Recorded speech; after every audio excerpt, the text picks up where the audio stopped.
Hello दोस्तों, कैसे आप सभी लोग। तो इस वीडियो में हम लोग बात करेंगे अपने टॉपिक विटामिन सी एक्चुअल में क्या है। आप लोगों ने जो है ऐसे टर्म बहुत बार सुने होंगे, vitamin B, C, A, V, D, ऐसे बहुत सारे टर्म सुने होंगे। तो इस चैनल पर हम जो है इसी की एक सीरीज कंप्लीट कवर कर रहे हैं, जिसमें हम हर एक विटामिन के बारे में थोड़ी थोड़ी बात करने वाले हैं। तो इस वीडियो में हम बात करेंगे कि विटामिन सी एक्चुअल में क्या है और इसके सोर्सेज कहाँ से, यानी कि अगर किसी की बॉडी में इसकी कमी हो जाती है तो वो इसको कैसे प्राप्त कर सकता है, कौन कौन से खाने पीने उसको खाने चाहिए। इसके अलावा अगर इसकी कमी हो जाती है तो हमारी बॉडी में कौन कौन सी प्रॉब्लम्स हमको देखने को मिलेगी उनके बारे में। और सबसे लास्ट में हम जानेंगे बेनिफिट्स ऑफ विटामिन सी, यानी कि अगर आप विटामिन सी लेते हो तो इससे आपके जो है क्या क्या चीज़ें पूरी हो जाएंगी और आपको क्या फ़ायदा होगा। तो चलिए इसके बारे में बात करते हैं। बाकी अगर आप इस चैनल पर नए हो और आपको ऐसी इन्फॉर्मेटिव वीडियोस चाहिए तो आप इस चैनल को सब्सक्राइब कर सकते हो। तो विटामिन सी एक हमारा वाटर सॉल्युबल वाला विटामिन होता है, यानी कि हमारे दो तरह के विटामिन होते हैं। एक हमारा होता है वाटर सॉल्युबल और एक होता है फैट सॉल्युबल। तो यहाँ पे हम वाटर सॉल्युबल हमारा होता है विटामिन सी। अब इसको जो है बहुत जगह पे एजॉर्बिक एसिड नाम से भी जानते हैं, तो ये आपको यहाँ पे दिख जाएगा, ठीक है। और अगर आप ये पाउडर देखोगे यहाँ पे भी आपको थोड़ा सा एल एजॉर्बिक एसिड लिखा हुआ मिल जाएगा।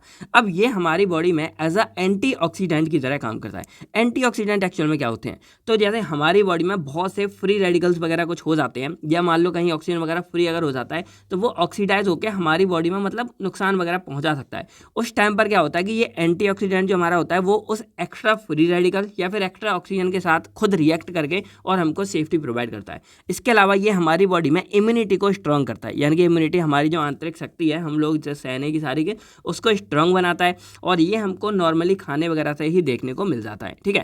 अब इसके बारे में अगर वैसे बात करें तो डेली रिक्वायरमेंट में करीब जो मेल्स होते हैं उनको 90 mg के करीब ये चाहिए होता है, और जो फीमेल्स होते हैं उनको 75 mg के करीब ये डेली चाहिए होता है। इसके अलावा अगर इसके सोर्सेज के बारे में बात करें तो वैसे नॉन वेज से तो ये हमको देखने को मिल ही जाता है, लेकिन इसके अलावा अगर हम फ्रूट्स और वेजिटेबल्स के बारे में बात करें, देखो नॉन वेज में तो मीट खाओ और फिश वगैरह ऑयल तो इनसे मिलता ही है। बाकी फ्रूट्स में हमारा orange, lemon, guava, mango, pineapple, papaya और स्ट्रॉबेरी, ये कुछ हमारे फ्रूट्स हैं जिनसे हमको विटामिन सी बहुत ज़्यादा मात्रा में मिल जाता है। इसके अलावा हम वेजिटेबल्स के बारे में बात करें तो एक कैबेज हो गया हमारा, फिर ग्रीन पीस हो गई, ऑनियन हो गए, प्याज वगैरह हो गई, गार्लिक अदरक हो गई, कॉलीफ्लावर, ब्रोकली, ब्रूजेल और स्प्राउट्स, ये आपको यहाँ पे सबके डायग्राम भी मोस्टली दिख रहे होंगे। तो ये कुछ हमारे फ्रूट्स एंड वेजिटेबल्स हैं जिनको हमको विटामिन सी देखने को मिल जाता है। इसके अलावा अगर हम बात करें सिम्टम्स या फिर डिसीज़ के बारे में कि क्या क्या बीमारी हमको हो सकती है अगर हमारी बॉडी में विटामिन सी की कमी हो जाती है। पहला क्या है कि हमारी स्किन ड्राई हो जाएगी, यानी कि आपको दिख रही होगी कि यहाँ ड्राइनेस है और इस चक्कर में हमारी स्किन धीरे धीरे थोड़ा चटकना बोलते हैं या टूटना वगैरह हो सकता है।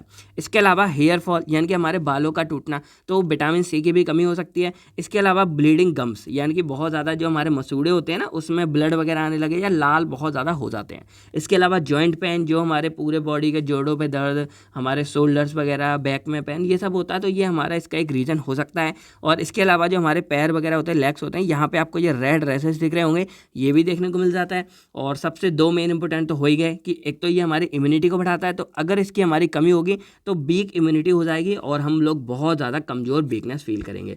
और यही रीज़न आपने कभी अगर नोटिस किया हो या कभी देखना कि अगर कभी किसी को डायरिया या वॉमिटिंग या डिहाइड्रेशन वाली सिचुएशन हो जाती है, उस कंडीशन में लोग जो ग्लूकोज की बोतल चढ़ाते हैं ना, वहाँ पर एक विटामिन बी सी नाम का कॉम्प्लेक्स आता है, विटामिन यहाँ लिख देते हैं वरना गलत समझेंगे, विटामिन बी सी नाम का जो कॉम्प्लेक्स आता है ना वो यहाँ पे डाला जाता है और वो हमें एक एनर्जी प्रोवाइड करता है और हमको रिकवरी करने में भी बहुत ज़्यादा हेल्प कर देता है। अब देखते हैं लास्ट में इसके बेनिफिट्स कि अगर हम विटामिन सी लेते हैं तो क्या क्या फ़ायदे होंगे। पहला क्या होता है कि जो बुढ़े होने लगते हैं ना, थोड़ी एज ज़्यादा होने लगती है, उस एज को ये रिड्यूस कर देता है, यानी कि हम ज़्यादा मालूम नहीं पड़ेंगे कि बहुत ज़्यादा एज हो रही है। तो विटामिन सी यानी कि हर एक विटामिन हमारे लिए उतना ही ज़रूरी होता है। इसके अलावा हमारी ये इम्यूनिटी को बहुत ज़्यादा बूस्ट करेगा, यानी कि हमको एक अलग ही मतलब अंदर से ताकत मिलेगी और हम कोई भी काम अच्छे से वगैरह से कर पाएंगे। उसके अलावा ये हमारा जो हाइपरटेंशन है, यानी कि जब बीपी बढ़ जाता है तो उस बीपी को कंट्रोल करने में या फिर कम करने में भी हमारी हेल्प करता है हाइपरटेंशन, और यही यहाँ पे लिखा हुआ है कि ये हमारे बीपी को कंट्रोल करने का काम करता है। इसके अलावा यहाँ पर अगर किसी को सर्दी जुकाम है तो उस केस में भी हमारे जो कॉमन कोल्ड है उसमें भी ये हमारी हेल्प करता है। तो ये कुछ 4 से 5 फायदे हो गए हमारे विटामिन सी के बारे में। तो आई होप आपको ये वीडियो अच्छी लगी होगी और आपको कुछ ना कुछ सीखने को जरूर मिला होगा। तो अब आपको कोई भी डाउट वगैरह हो कमेंट करके बता सकते हो। बाकी नेक्स्ट वीडियो आपको किसको चाहिए कमेंट करके बताओ। बाकी मैं मिलता हूँ आपसे बहुत नेक्स्ट वीडियो में। तो friend thank you, take care and आप लोग अपना अपनी फैमिली का ख्याल रखिएगा। बाय बाय दोस्तों, जय हिंद दोस्तों।